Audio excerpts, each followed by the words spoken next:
Vous avez bien reçu votre feuille de guide pour ce soir? Oui. Votre feuille de guide de la semaine dernière, est-ce que cette feuille est avec vous? Sinon, donc, vous n'hésitez pas à demander. Vous levez la main si vous n'avez pas votre feuille de guide de la semaine dernière et Jean-Yves, ça fera un plaisir. Donc, on a une main qui se lève. Deux mains, Jean-Yves, voilà. Donc, ici, la feuille de guide de la semaine dernière, puisque nous en aurons aussi besoin ce soir. Voilà, je vous rappelle donc que nous sommes en train d'étudier les trompettes. Les trompettes constituent les jugements partiels de Dieu, les jugements partiels qui ont pour objectif de nous préparer à ce jugement définitif et aussi particulièrement, et cela tient à cœur de la part de Dieu, que nous puissions éviter le jugement définitif.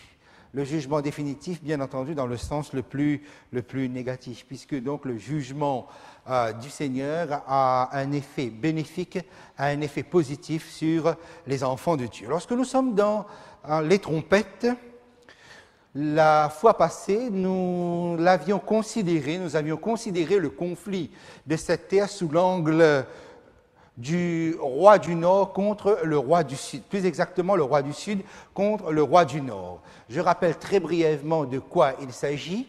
Le roi du Nord est une puissance religieuse, est une puissance qui combat Dieu tout en étant donc un pouvoir spirituel, tandis que le roi du Sud est un pouvoir temporel, une puissance qui nie Dieu, une puissance qui se construit sur l'athéisme et qui, sur cette terre, combat le pouvoir spirituel, le pouvoir religieux appelé le roi du Nord. Et lorsque on fait le bilan de ce conflit, nous pouvons dire que du IVe siècle de notre ère, bien sûr, jusqu'au XVIIIe siècle, le roi du Nord, c'est-à-dire un pouvoir chrétien, religieux, un pouvoir spirituel, a dominé totalement le monde, du IVe au XVIIIe siècle.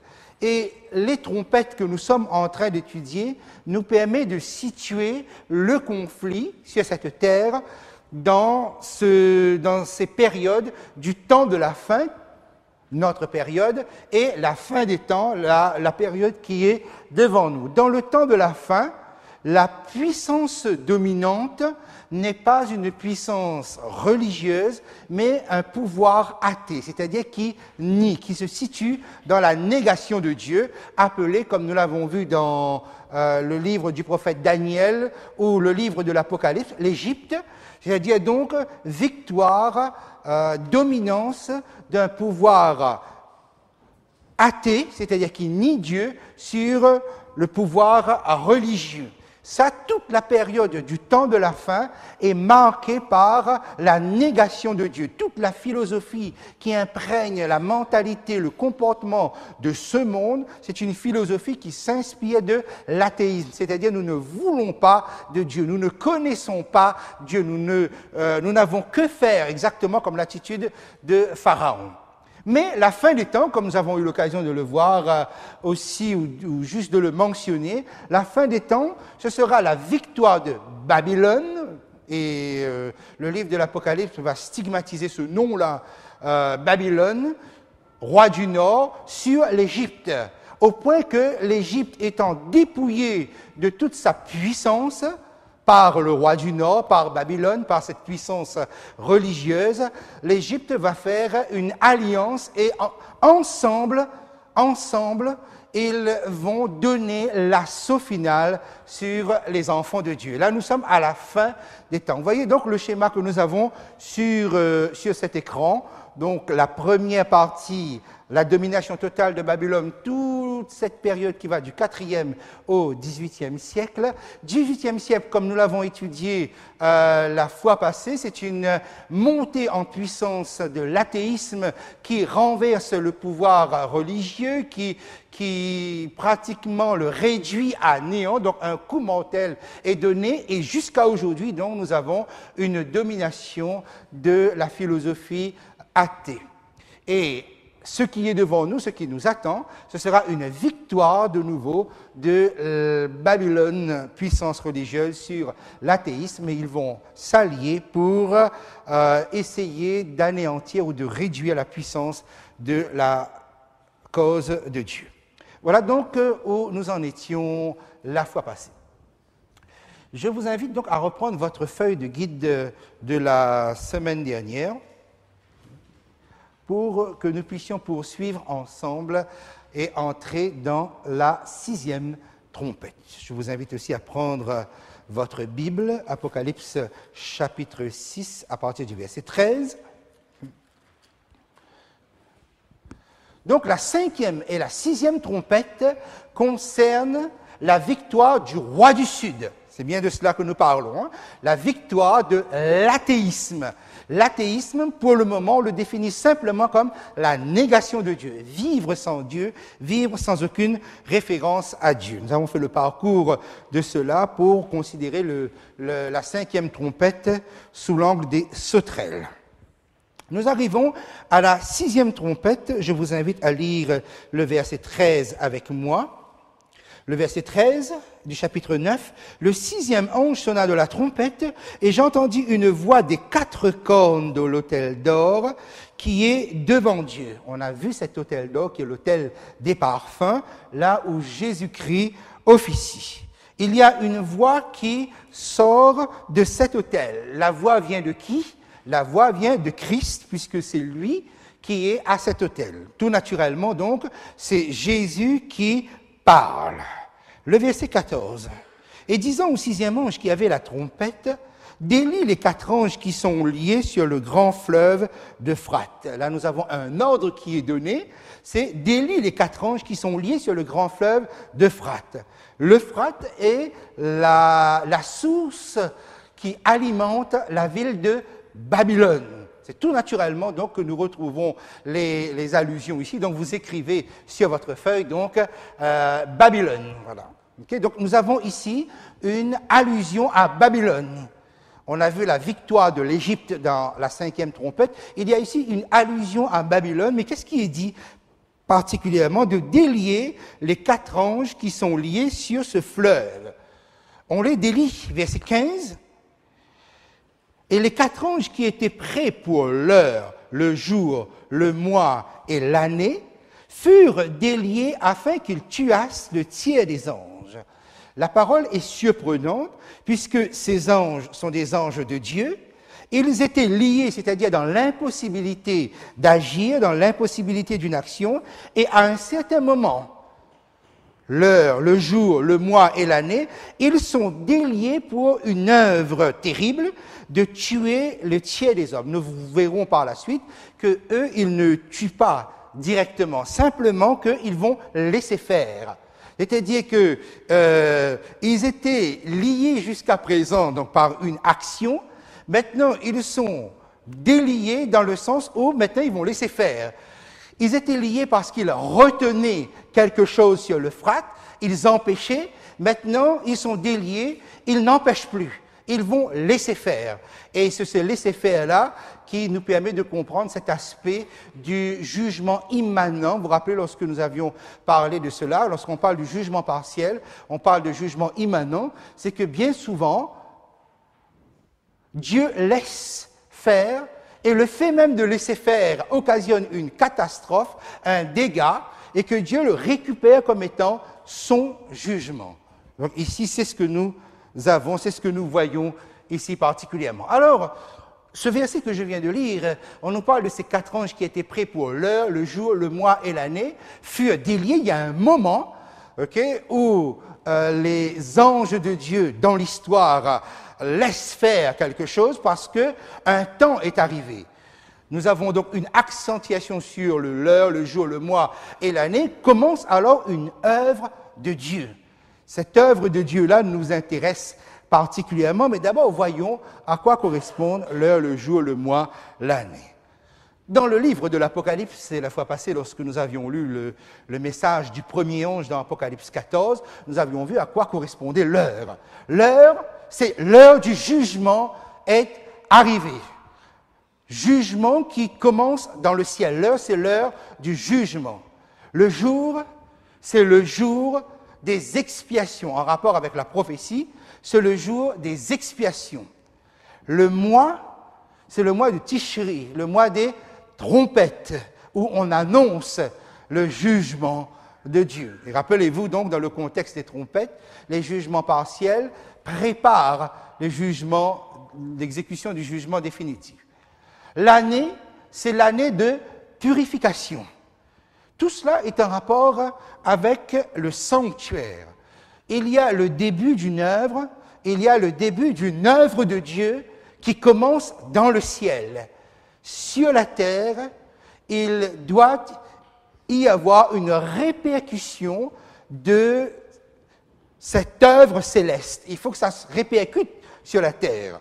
Or, ce n'est pas possible qu'on répercute une œuvre céleste par un message sur la terre, parce que jusqu'à présent, le roi du Nord, qui est une puissance religieuse, domine, accapare tout. Il n'est pas possible pour les enfants de Dieu de prêcher quoi que ce soit de quelque chose, d'un événement céleste. Il faut d'abord donc que ce pouvoir sur la terre soit éliminé, soit blessé, soit tué, soit affaibli, pour que la terre puisse prendre connaissance de cette œuvre qui est démarrée dans le ciel, l'heure du jugement, le jour des expiations, le mois des trompettes et l'année de purification. Donc nous allons donc essayer de nous rapprocher un peu plus de cela par rapport à la datation. Dans Daniel 7 et 9, nous allons prendre les indications de là, puisque je vous rappelle que le livre de l'Apocalypse est lié avec le livre de Daniel. Prenez votre feuille de guide d'aujourd'hui. Nous allons donc travailler sur ces deux schémas qui se trouvent ici. Et je vous invite donc à venir avec moi dans le livre de Daniel. Lorsque nous regardons la vision parallèle prophétique en rapport à ce que nous venons de dire, l'heure, le jour, le mois, l'année, il y a quelque chose qui est très intéressant. Donc le livre de Daniel, chapitre 7, le verset 26. Au-dessus du verset 26, vous avez une action, c'est l'action du roi du Nord qui opprime les saints. Verset 25, ce roi du Nord est représenté sous la forme d'une corne qui a des yeux au verset 20 et une bouche qui parle avec arrogance. C'est une corne. L'explication que l'ange donne ici, verset 24, les 10 cornes, ce sont 10 rois. Les cornes sont des rois. Les cornes représentent un pouvoir politique. Mais cette corne-là a des yeux et une bouche, ce qui représente un pouvoir religieux. Pourquoi? Parce que dans la parole de Dieu, les yeux définissent les prophètes. On les appelait les voyants. Et la bouche définit les prophètes, parce qu'on les appelait les parlants. D'ailleurs, le mot prophète, fétès, veut dire « je parle ». C'est celui qui parle, c'est celui qui parle de la part de Dieu. Donc, vous avez là une corne politique, mais qui a une activité religieuse et spirituelle. C'est le roi du Nord. On nous raconte au verset 25, il prononcera des paroles contre le Très-Haut, il opprimera les saints du Très-Haut, il espérera changer les temps et la loi, et les saints seront livrés entre ses mains pendant un temps des temps et la moitié d'un temps, verset 26. Puis viendra le jugement, et on lui ôtera sa domination, qui sera détruite et anéantie pour jamais. Lorsque vous tournez une page de votre Bible au chapitre 8 et le verset 14, vous avez à partir du verset 10 ce même roi du Nord représenté par une corne. Son action maintenant s'élève vers le ciel. Il va s'attaquer à quelque chose, verset 10. Chapitre 8, elle s'éleva jusqu'à l'armée des cieux, elle fit tomber à terre une partie de cette armée des étoiles et elle les foula. Elle s'éleva jusqu'au chef de l'armée, lui enleva le sacrifice perpétuel et renversa le lieu de son sanctuaire. De quel sanctuaire il s'agit? Il n'y a plus de sanctuaire terrestre, donc il s'agit du sanctuaire céleste. D'ailleurs, donc l'expression « elle s'éleva jusqu'à l'armée des cieux » indique que cette corne, chapitre 7, s'attaque horizontalement au peuple de Dieu, au sein de Dieu, et verticalement au sanctuaire. C'est cela que nous avons c'est-à-dire renverse le lieu de son sanctuaire. Verset 12, l'armée fut livrée avec le sacrifice perpétuel à cause du péché, la corne jeta la vérité par terre et elle réussit dans ses entreprises. Effectivement, donc les gens, pendant toute cette longue période que j'ai citée tout à l'heure, n'avaient plus accès directement au bénéfice du sacrifice de Jésus-Christ. Pourquoi? Eh bien parce que sur terre, on avait créé un autre autel. Sur terre, on avait créé un sanctuaire. Et il est vrai que tout l'édifice de l'Église romaine est calqué sur le sanctuaire terrestre israélite. Voilà pourquoi il y a un autel, voilà pourquoi il y a un prêtre. Et le rite qu'on appelle l'Eucharistie est un rite de sacrifice. C'est-à-dire que pour venir à Jésus et recevoir le pardon des péchés, il faut passer de nouveau à l'horizontale par le prêtre qui opère le sacrifice par l'hostie, après l'avoir élevé. Okay? Et vous avez là ce que le livre de Daniel va appeler abomination. Abomination dans quel sens? Parce qu'on resacrifie Jésus-Christ de nouveau. N'oubliez pas que le principe eucharistique, c'est que le prêtre a le pouvoir de faire descendre matériellement, physiquement, corporellement Jésus-Christ dans le cercle appelé hostie et de là d'opérer le sacrifice pour l'intercession de l'assemblée des fidèles qui sont là. Mais du coup, regardez bien, plus personne ne monte directement à Christ avec le sacrifice perpétuel. Le sacrifice perpétuel, c'est l'offrande perpétuelle qui était donc sacrifiée matin et soir pour appeler les gens, appeler les pécheurs à venir à Jésus. Non, on passait par un système humain, un système terrestre, un pouvoir terrestre. C'est ça. Donc le sanctuaire céleste est renversé, la vérité est renversée. Verset 13, j'ai entendu parler à un saint et à un autre saint, il dit à celui qui parlait, mais jusqu'à quand? C'est-à-dire combien de temps s'accomplira la vision sur le sacrifice perpétuel, sur le péché dévastateur? Jusque à quand le sanctuaire et l'armée seront-ils foulés? Jusque à quand, ça veut dire, c'est quand la fin? La question est posée sur la fin. Verset 14, et il me dit 2300 soirs et matins, puis le sanctuaire sera purifié. Voilà la période, le nombre, le chiffre grand, immense qui est donné, 2300 soirs et matins, puis le sanctuaire sera purifié. Verset 16, j'entendis la voix d'un homme au milieu de lui là, et il cria et dit, Gabriel, explique-lui la vision. C'est très intéressant, dans le livre de Daniel, il y a deux mots pour le mot vision. Lorsque on parle des ravages de l'histoire d'ensemble, on utilise un mot, qui est le mot azon. Vous n'avez pas besoin de le noter, si ça vous intéresse, je vous le donnerai par la suite. Mais lorsqu'on parle de la vision des 2300 soirs et matins, on utilise le mot marée. Et lorsque Daniel entend la voix dire « Gabriel, explique-lui la vision », c'est le mot marée qui est ici, c'est-à-dire explique-lui les 2300 soirs et matins. Verset 17. Il vint alors près du lieu où j'étais, et à son approche, je fus effrayé, je tombai sur ma face, et il me dit, « Sois attentif, fils de l'homme, car la vision, c'est-à-dire le marée, la vision des 2300 soirs et matins, concerne un temps qui sera la fin. » Parce qu'on avait posé la question, jusqu'à quand? Jusqu'à 2300 soirs et matins. Donc, quand on arrive au bout des 2300 soirs et matins, c'est le temps de la fin. Le verset 26. Et la vision, le marée, la vision des soirs et matins et des matins dont il s'agit est véritable. Pour toi, tiens secrète cette vision, car elle se rapporte à des temps éloignés. Donc, vous retrouvez la même pensée d'un temps qui est situé au loin. Daniel 27 appelle le jugement ce que Daniel 8 appelle la purification du sanctuaire céleste. On a donné un grand chiffre, un nombre impressionnant, 2300. Dans la Bible, dans le langage prophétique, un jour est égal à une année. Vous avez ce texte-là, je l'ai mis pour vous. J'ai rajouté ici ce que les Juifs avaient l'habitude de faire lorsqu'ils lisaient. Et il faut savoir que, prenons par exemple les textes comme Exode 13, 10. tu observeras cette ordonnance au temps fixé de jour en jour. Littéralement, c'est écrit de jour en jour. Mais toutes nos traductions, et à juste titre, traduisent d'année en année. Ce qui est juste, ce qui ne pose aucun problème, parce que c'est bien là la pensée. Quelquefois, les Juifs, lorsqu'ils pensaient année, ils disaient jour. Vous avez un exemple dans la Genèse 5, 8, lorsqu'on parle d'un des fils d'Adam, Seth, on dit tous les jours de Seth furent de 912 ans. Et quand on parle de jours et on parle d'années, pour le juif, c'est un concept qui s'assimile. Ce sont des expressions qui peuvent être identiques.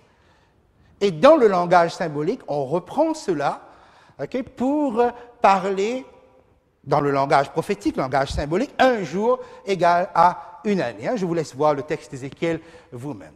Alors, donc, on nous dit qu'il y aura 2300 années. Et au bout de cela, on aura le temps de la fin. Lorsqu'on termine les 2300 années, on est dans le temps de la fin.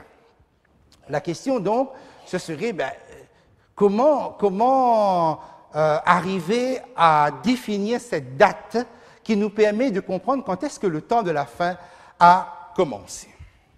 Eh bien, je vous invite à prendre le chapitre 9 du livre de Daniel avec moi.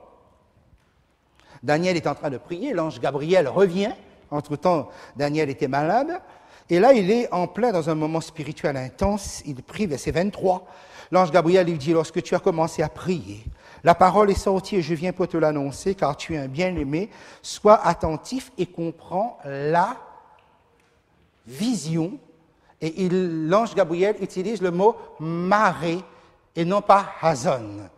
Marée parce que marée est en rapport avec les 2300 soirs et matins. S'il avait dit hazon, il aurait parlé de la vision générale. Là, c'est la vision spécifique des 2300 soirs et matins.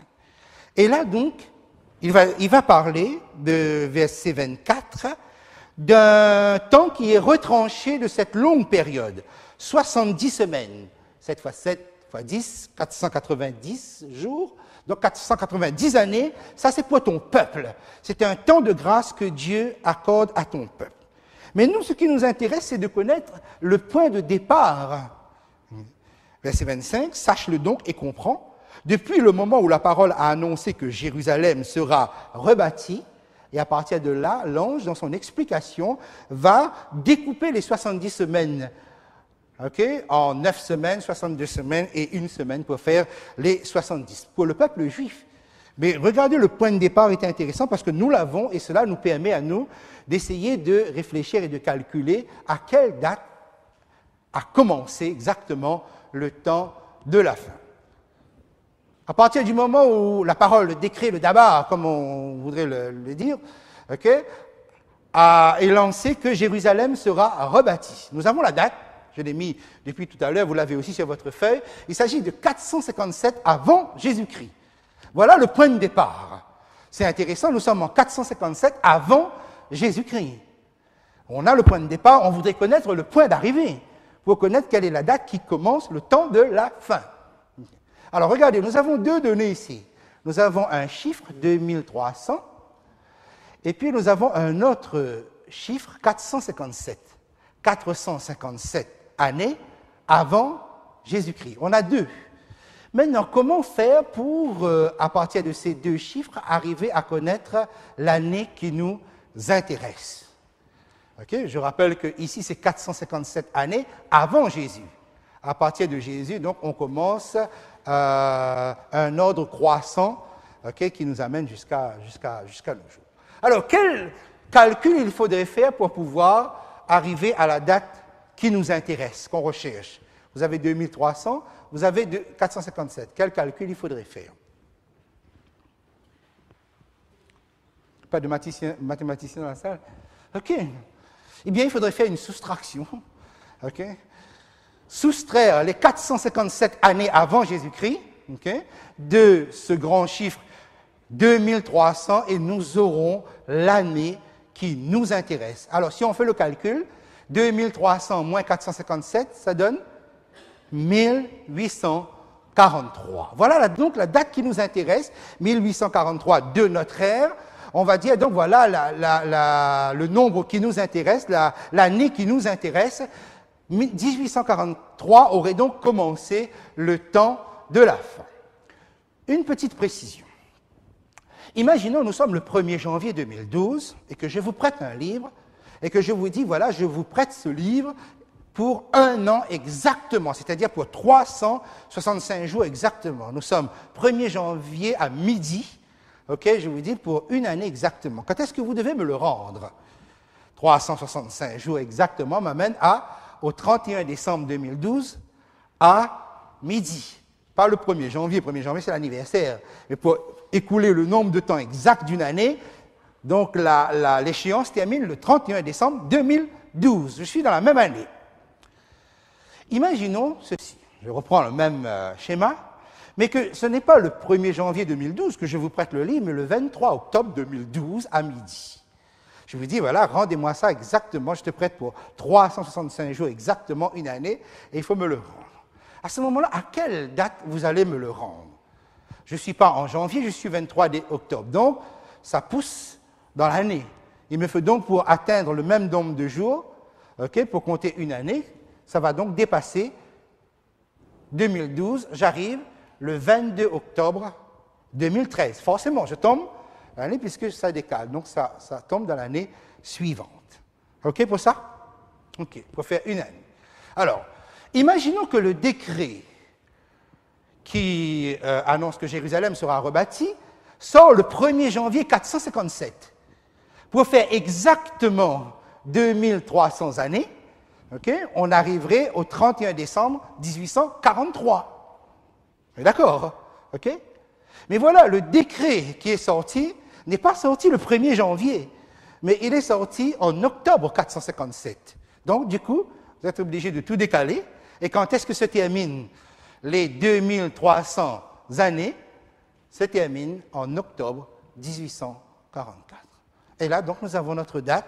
Okay? L'année qui nous intéresse, c'est 1844, où est commencé, on appelle le temps de la fin.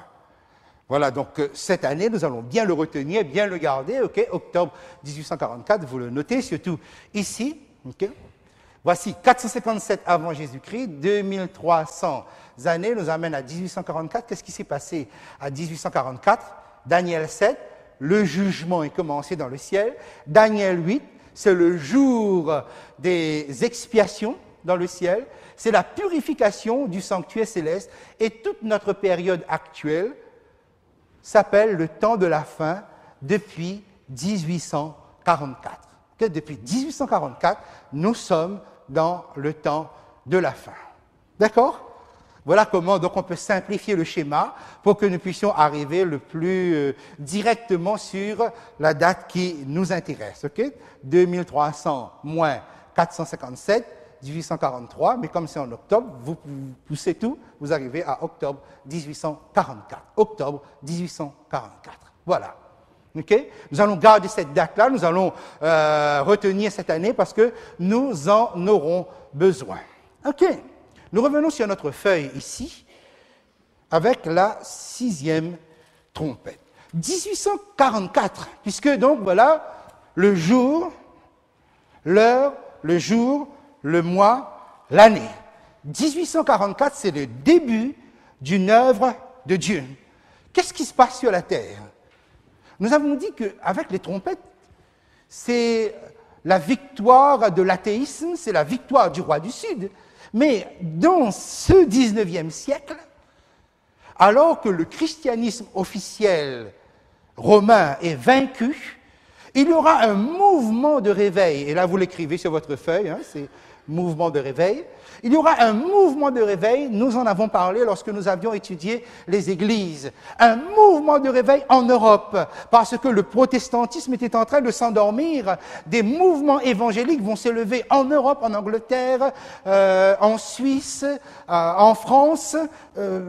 Belgique, partout, de tous les côtés, et cela va s'exporter jusqu'aux États-Unis. Les États-Unis qui viennent de connaître une arrivée des chrétiens, des colons chrétiens, eux-mêmes vont connaître un grand réveil dans cette année. Mouvement de réveil. Remarquez bien, hein, le contexte est lequel? Le contexte est un contexte où l'athéisme domine. Et regardez dans le chapitre 9, puisque nous sommes avec la 6e trompette, nous étions au verset 15, on nous dit au verset 16, le nombre des cavaliers de l'armée était de 2 myriades de myriades, j'en ai entendu le nombre, c'est-à-dire un nombre, pour tout dire, pratiquement infini. Et quand vous regardez du verset 17 jusqu'au verset 19, vous avez là quelque chose d'effrayant, d'impressionnant. Car, en fait, il s'agit du même pouvoir, la même capacité, la même nuisance de la 5e trompette, mais qui s'intensifie, qui s'amplifie. Regardez le verset 17. « Ainsi je vis des chevaux dans la vision, et ceux qui les montaient, ayant des cuirasses couleur de feu, d'hyacinthe et de soufre. Les sauterelles, verset 9, si vous faites la comparaison, les sauterelles n'avaient que des cuirasses de fer. Je reviens dans le verset 17. Les têtes des chevaux étaient comme des têtes de lions. Au verset 8, les sauterelles, c'est le dent qui était de lion. Ici, c'est toute la tête qui est léonine. Je continue. Et de leur bouche sortait du feu, de la fumée et du soufre. La bouche. Pour les sauterelles sortaient de la fumée. Eux, ils produisent de la fumée. Feu, fumée et du soufre. Le verset 18. Le tiers des hommes fut tué par ces 3 fléaux, par le feu, la fumée, par le soufre qui sortait de leur bouche. Vous remarquez que le tiers des hommes est tué, non pas par les 4 anges qui sont déliés, mais par ce pouvoir-là, ce pouvoir maléfique-là. C'est pour appuyer ce que je vous disais tout à l'heure, qu'ils vont simplement laisser faire. Ils sont libres. Ils ne vont pas retenir, ils ne vont pas empêcher. C'est ce qui occasionne cette tuerie que vous avez ici. Versets 17 à 19, donc, qu'est-ce que nous avons? Nous avons une extension et un renforcement des philosophies mensongères et athées sur la terre. C'est-à-dire tout ce que nous avons vu la semaine dernière dans la 5e trompette est renforcé. Autrement dit, donc, le 20e siècle, le 19e siècle, le 20e siècle vont connaître une amplification. C'est-à-dire que le monde ne va pas devenir plus spirituel, plus religieux, se référant plus au Seigneur. Non, ils vont au contraire se réfugier davantage dans ces philosophies qui se trouvent ici. Prenons quelques exemples ici, donc vous allez noter sur votre feuille, quelques idéologies, je dis bien quelques, c'est pas tout, parce que j'ai pas tout mis, idéologie issue de la Révolution française, puisque c'est la Révolution française qui sera l'expression la plus populaire, la plus forte, puisqu'ils vont décapiter non seulement la monarchie, puisque, on se rappelle, Louis XVI, Marie-Antoinette vont passer à la guillotine, mais décapiter aussi la papauté, puisque donc on fait arrêter le pape Pie VI, et ce sera l'anéantissement d'un pouvoir. Il faut voir comment, nous en aurons l'occasion de revenir là-dessus. Presque tous les grands pays d'Europe vont connaître à leur tour une déficience dans cette religion romaine, justement. Il faut savoir comment Napoléon arrivait aussi à les acheter, l'Allemagne. Par exemple, comment Napoléon, lorsque il s'est livré justement à cette arrestation, comment il avait réussi à faire rester l'Allemagne tranquille, de ne pas intervenir, simplement en leur disant, ben voilà, tous les trésors de l'Église catholique, vous les prenez, je vous le donne, du moment que vous nous laissez tranquilles. Et l'Allemagne s'est livrée à un pillage des monastères, des églises. On a déterré jusqu'au tombeaux des prêtres, des évêques. On a arraché tous les trésors, les bagues et tout ça qui étaient dans cela. Après, ils ont recouvert. Il faut savoir, c'était un pillage dans les règles. On a brûlé des églises qui étaient renommées jusqu'à présent. C'était l'Allemagne. Pour vous dire comment toutes ces idées-là vont se répandre en Europe. C'est pourquoi la Révolution française joue ici un grand rôle. Le marxisme, le matérialisme, nous aurons l'occasion aussi encore d'en reparler, puisque lorsque nous serons au cœur de notre livre de l'Apocalypse, ça va jouer un rôle fort, justement, donc, dans le développement que nous aurons à faire. Le rationalisme, c'est-à-dire donc tout par la raison, le culte par la raison, et l'évolutionnisme de Charles Darwin, ou le darwinisme, c'est-à-dire la négation de la création de Dieu, que l'homme n'est pas créé par Dieu, mais que l'homme est le produit d'une longue évolution. Vous voyez, j'ai mis 4 ici, on aurait pu rajouter le freudisme aussi, de Freud, la psychanalyse, qui sont, voilà, une manière, on peut guérir sans faire référence à Dieu, parce que Dieu, ça, c'est une invention des hommes. Comme l'homme, quand il grandit, il a besoin d'un père protecteur. Lorsqu'il est grand, il garde la nostalgie de cela, alors il s'invente un père éternel, donc c'est Dieu. Vous voyez comment l'explication ici est donnée. Mais tout vient de là. Vous savez, il faut comprendre, quelqu'un l'a dit à juste titre, c'est que le 19e siècle, c'est vraiment le siècle de la mort de Dieu. Le 19e siècle, il faut considérer un instant donc tous les grands philosophes qu'on étudie dans nos lycées, les grands philosophes qu'on cite, qui sont des référents jusqu'à aujourd'hui. Regardez Nietzsche, pour lui, la religion, ça, c'est l'aliénation. Pour Auguste Comte, la religion, ça, c'est de la superstition. Pour Marx, c'est l'opium du peuple. Pour Freud, c'est une névrose, etc. Vous voyez, mais tout cela naît au 19e siècle, et tout cela développe leurs idées là, à partir de 1844, dans toute cette période ici. Verset 20-21, à quoi nous... Verset 19 d'abord, le pouvoir des chevaux était dans leur bouche et dans leur queue. Leur queue était semblable à des serpents ayant des têtes, et c'est avec elles qu'ils faisaient du mal. On avait étudié le concept de queue avec les sauterelles, que la queue, c'est en rapport avec le mensonge. Le prophète du mensonge, c'est la queue. Ici, on a rajouté à la queue la bouche. C'est la bouche et la queue. C'est l'enseignement du mensonge, puisque le soufre, le feu, la fumée sort de la bouche. C'est ça qui intoxique le monde. C'est ce qu'ils enseignent. Et tout le monde entier, notre siècle, y compris le 21e, va être contaminé par cela. Et le verset 20, verset 20-21, qu'est-ce que vous avez dans la mentalité humaine à la fin des temps? Il y a un endurcissement, un renforcement de la méchanceté. Il n'y a pas de repentance. Je lis le texte avec vous parce que ça vaut la peine. Verset 20. Les autres hommes qui ne furent pas tués par ces fléaux, les autres, il y a un tiers qui est tué, les autres qui ne furent pas tués par ces fléaux, est-ce qu'ils sont passés par la repentance? Est-ce qu'ils se sont convertis? Le texte nous dit, ils ne se repentirent pas des œuvres de leurs mains et de manière à ne point adorer. Vous voyez maintenant l'adoration. Ne point adorer les démons et les idoles d'or, d'argent, des reins, de pierre et de bois qui ne peuvent ni voir, ni entendre, ni marcher. Verset 21. Ils ne se repentirent pas de leur meurtre, ni de leur enchantement, ni de leur impudicité, ni de leur vol. Vous voyez qu'il y a bien un endurcissement de la méchanceté qui nous mène vers la fin des temps. Autrement dit, est-ce que le monde devient meilleur au fur et à mesure que nous nous rapprochons du retour de Jésus? Comme certaines doctrines chrétiennes l'enseignent. Le monde devient meilleur. Regardez bien ce que la Bible, ce que la parole prophétique nous donne ici. Au contraire, il y a un endurcissement, il y a un renforcement et il n'y a pas de repentance. Mais regardez bien ce qu'il y a sous vos yeux. Lisez bien ce qu'il y a sous vos yeux. Vous allez constater quelque chose. Regardez bien. Verset 20.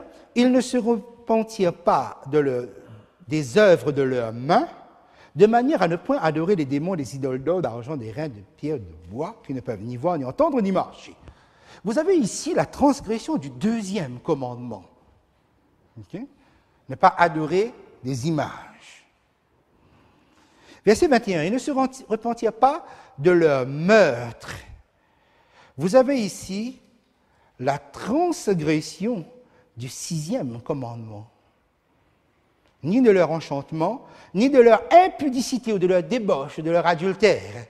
Vous avez ici la transgression du 7e commandement.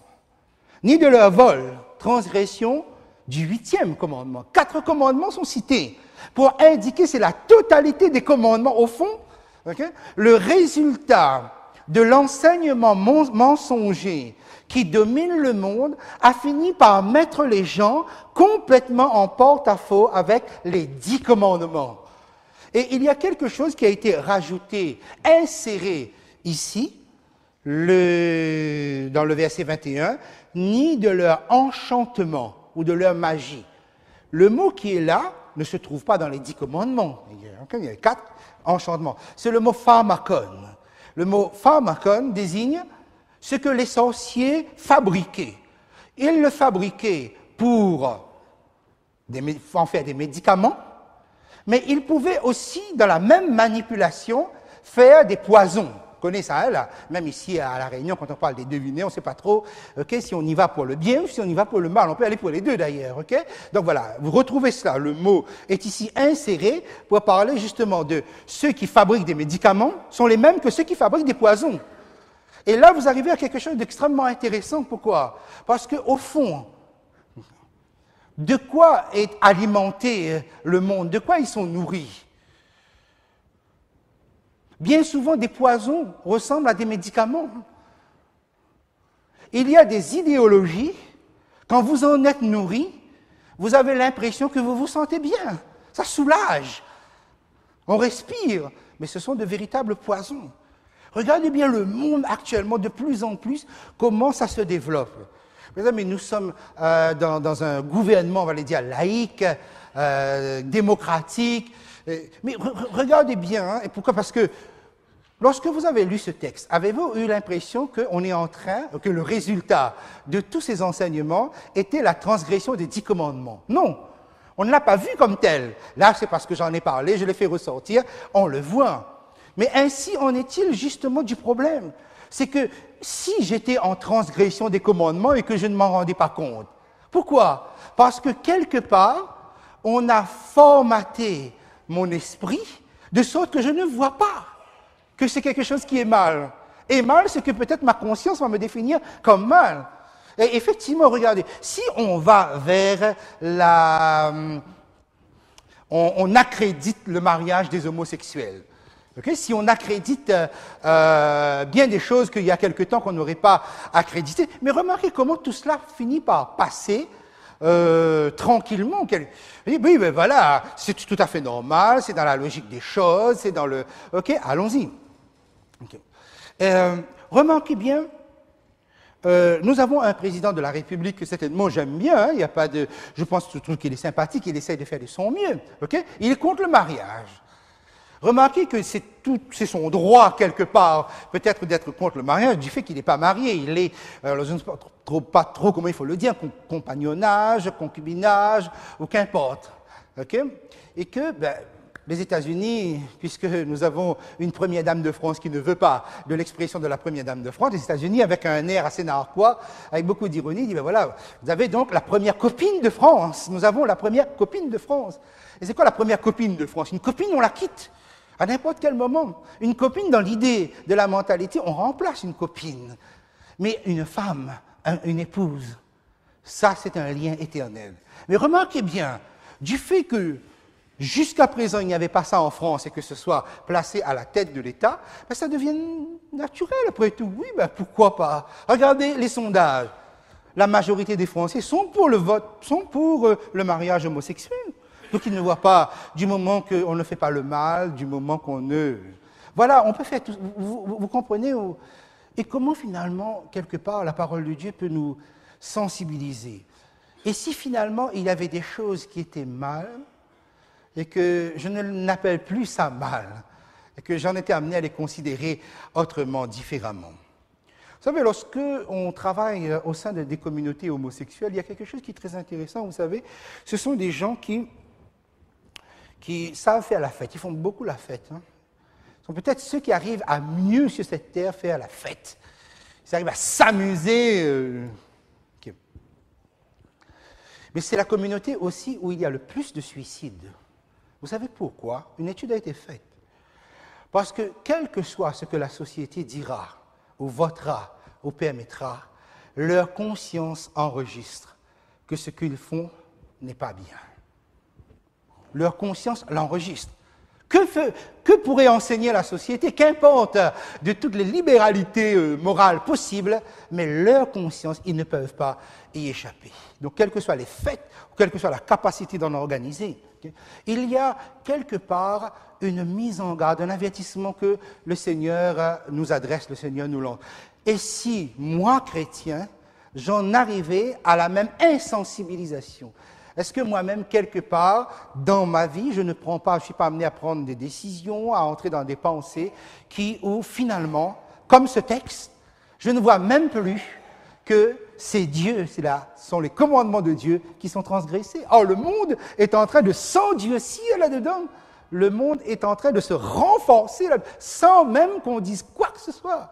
Alors, on ne dit pas, voilà, maintenant on va apprendre comment on va transgresser le deuxième commandement. Non, on n'a pas besoin de dire ça. On y va, c'est comme ça le résultat. On y arrive de toute façon. C'est ça, la sixième trompette. Vous voyez le danger. Et alors, cela va nous permettre de saisir le début du chapitre 10 de l'Apocalypse. Vous l'avez sous les yeux. Je vis un autre ange puissant qui descendait du ciel, enveloppé d'une nuée au-dessus de sa tête était l'arc-en-ciel, et son visage était comme le soleil, et ses pieds comme des colonnes de feu. Un ange puissant. Remarquez bien dans les trompettes, les 6 trompettes, on ne mentionne pas le nom de Dieu. Regardez bien, relisez bien, vous allez voir. Le nom de Dieu n'y est pas du tout. C'est intentionnel, hein? Pas même allusion à Jésus. Maintenant, il y a quelque chose qui change. Une parenthèse va s'ouvrir d'office parce que nous avons besoin qu'une parenthèse s'ouvre. Et qui est cet ange puissant? Regardez bien, l'ange puissant qui est là a les caractéristiques, les attributs de la divinité. Nuée, ça c'est Dieu. Quand on parle de nuée dans la parole de Dieu, c'est en rapport avec Dieu. L'arc-en-ciel, c'est la grâce qui entoure le trône. Vous avez cet ange-là. Et puis cet ange a aussi les caractéristiques de Jésus. Le visage qui brille comme le soleil, les pieds embrasés. Je vous ramène au chapitre 1er lorsqu'on avait passé un moment là-dessus. Donc, vous écrivez sur votre feuille que cet ange, c'est Jésus lui-même, puisque c'est un personnage de la divinité. Et pour appuyer cela, je vous ai donné le texte d'Ésaïe 63. Sur votre feuille, vous voyez, je suis revenu sur la page, sur notre feuille de guide de ce soir. Hein, voilà. Okay. Je vous ai donné le texte d'Ésaïe 63, versets 8-9, afin que vous soyez à l'aise avec cette histoire de Jésus qui est appelé ange dans le livre de l'Apocalypse. C'est dans la Bible que Jésus est appelé ange. Puis le texte, il avait dit, certainement ils sont mon peuple, des enfants qui ne seront pas infidèles. Il a été pour eux un sauveur dans toute leur détresse. Ils n'ont pas été sans secours, et l'ange qui est devant sa face les a sauvés. Il les a lui-même rachetés dans son amour et sa miséricorde, et constamment il les a soutenus et portés aux anciens jours. Vous voyez donc les verbes qui sont attachés à l'ange qui est devant la face de Dieu, un sauveur, un racheteur, un rédempteur, un soutien, quelqu'un qui nous porte. Donc l'ange devant la face de Dieu, c'est Jésus lui-même. Jésus est appelé l'ange qui est devant la face de Dieu. Continuons notre lecture. Verset 2. Il tenait dans sa main un petit livre ouvert. Il posa son pied droit sur la mer et son pied gauche sur la terre. Un livre ouvert. Donc la lecture et compréhension sont accessibles. C'est un petit livre qui est ouvert. Ça veut dire donc, on va pouvoir lire, on va pouvoir comprendre. Son pied gauche, son pied droit sur la mer et son pied gauche sur la terre. Ce qui exprime sa domination de mer et terre. Attention. Nous sommes en train d'arriver vers le cœur du livre. La mer et la terre sont les domaines des alliés de Satan, des alliés du dragon. De la mer sortira un monstre marin, de la terre, chapitre 13, verset 11, sortira un monstre terrestre. OK? Premier verset, 11e verset. Vous avez ici. Regardez bien. Il pose ses pieds donc, sur mer et terre. Ça veut dire qu'il domine. Il domine un territoire hostile. C'est Jésus qui a dans sa main une révélation qui est accessible et il domine un territoire hostile. C'est déjà rassurant. Nous retirons quelque chose de rassurant ici. Et là, quelque chose va se passer. Au verset 3, il crie. L'ange crie. Au verset 6, l'ange jure, c'est-à-dire va faire un serment.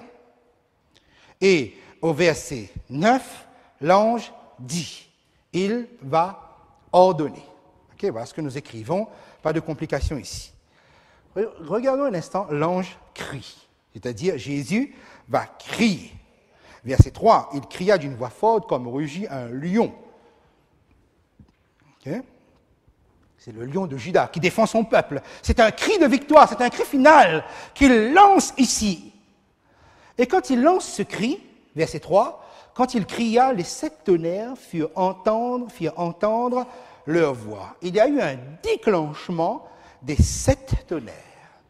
Je vous ramène au psaume 29 pour que vous puissiez bien regarder, lire et avoir une idée de ces 7 tonnerres. Verset 4, quand les 7 tonnerres eurent fait entendre leur voix, j'allais écrire et j'ai entendu une voix du ciel, une voix qui dit « Celle, ce qu'on dit les 7 tonnerres, ne l'écrit pas. » Il allait écrire.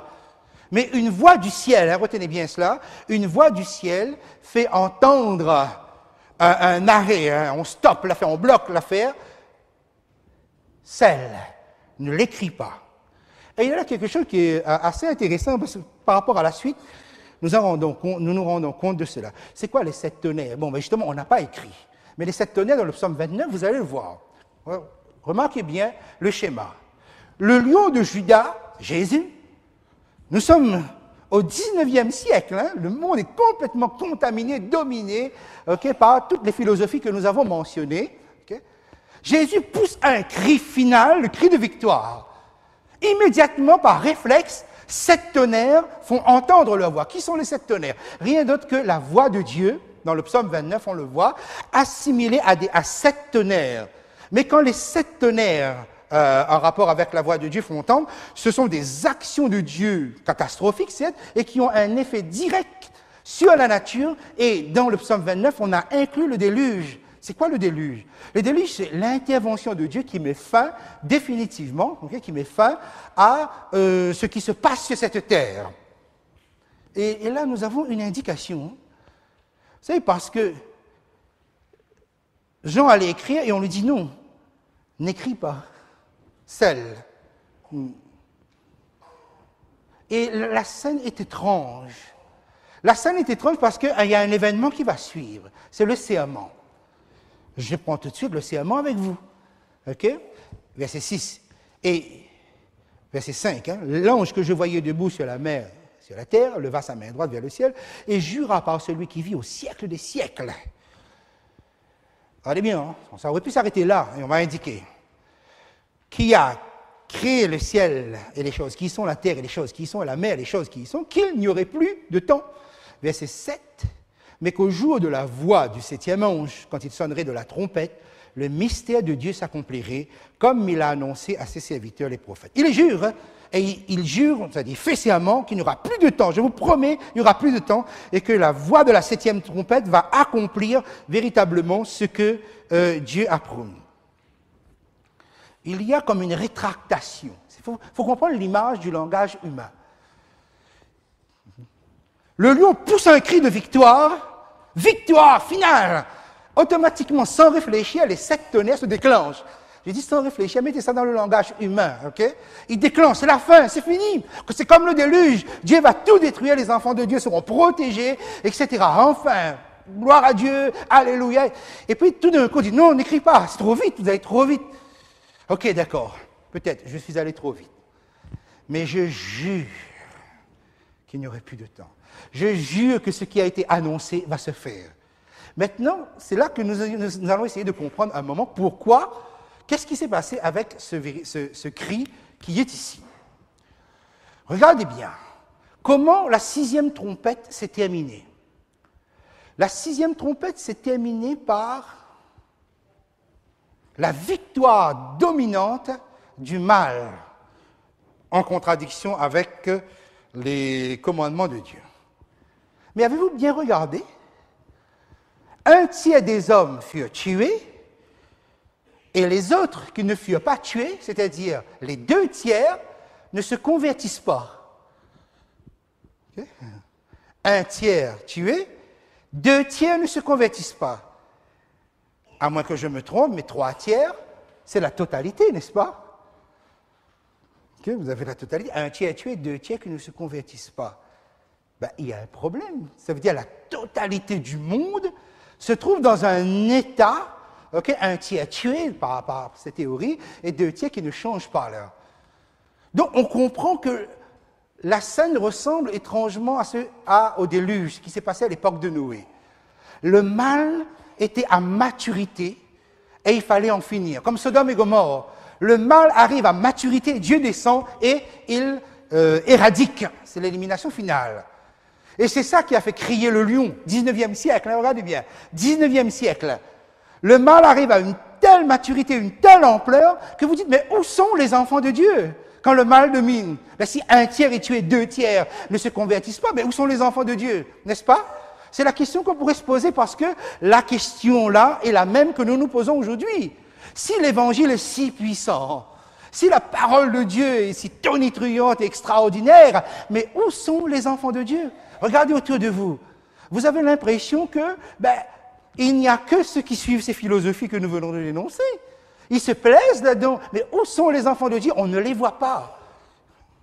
On a l'impression que le mal est arrivé à une telle maturité. Regardez, Jésus a dit, attention, le jour où le Fils de l'homme viendra, ce sera comme au temps de Noé, etc. Comment les hommes, le jour où le Fils de l'homme viendra, ce sera comme au temps de Sodome et Gomorrhe. Mais vous n'avez pas l'impression que cela a été dépassé depuis longtemps?